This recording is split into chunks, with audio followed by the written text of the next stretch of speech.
to Shia's Vlog. Ngayon po, gagawa po tayo ng cocomelon. Gagawa tayo ng ginataang chicken. Ayan, ingredients po, mantiks. Ano na to? Pates, kokomomo, madik sawap, luya, sibuyas, bawang. Tapos, pamintang durog-durog. 5 to, 5 durog-durog. Tapos, manok. Tapos, Corina Sanchez na sili. Ayan. Corina Reaper pala. Ngayon po, dahil mainit na kanina pa yung kawali. Lagay yun na yung mantika. Yan. Ang itim, diba? Itim ng buthi nyo. Char. Tapos po yung bawang. Igisa. Nagpudot. Tapos, yung luya. And then, igisa-gisa. Tapos, yung sibuyas po. Yan yung kinayo namin. Baka naman, Papa Lois, videographer, oh.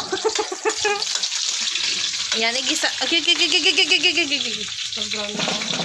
Igisa nyo po. Pag brown na po lahat, ilagay po ninyo yung chicken manok. Haray. Sacrifice. Ayan, gisa nyo po ulit.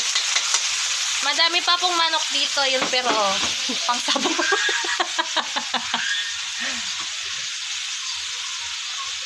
Just call daddy. Ayan po. Igisa nyo po ng isa.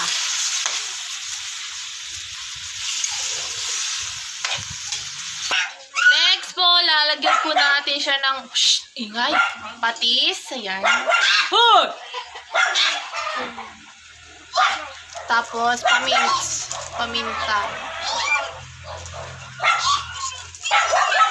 Dalawang paminta.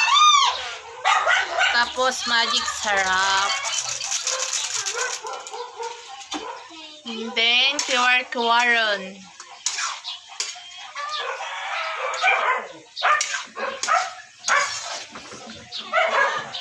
Angat kwati kayo.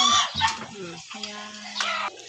Tapos, kung gusto nyo dagdagan ng sabaw, dagdagan ninyo. Kung may hilig kayo sa sabaw. Ayan. Paburukan nyo nga, paburukan. Hanggang lumambot. Tapos, ngayon, lalagyan po natin siya ng gata. Kahit anong gata, kung gusto nyo ng gatang fresh. Kuha kayo doon na sa palengke. Pwede din naman. Ayan. Hello! Tapos, pakuluin po natin ulit. And the last, ilalagay po yung Corina paper. Char, yung sili lang dyan sa gilid yan. Ayan. Kung gusto nyo ng maanghang lagyan ninyo. Ayan. Yan lang naman. Kasi wala yung, yung pineapple. Pineapple, ganun. Yan na po ang ginataang manok. Luto na po. Kakain na naman po. Happy time na naman po tayo.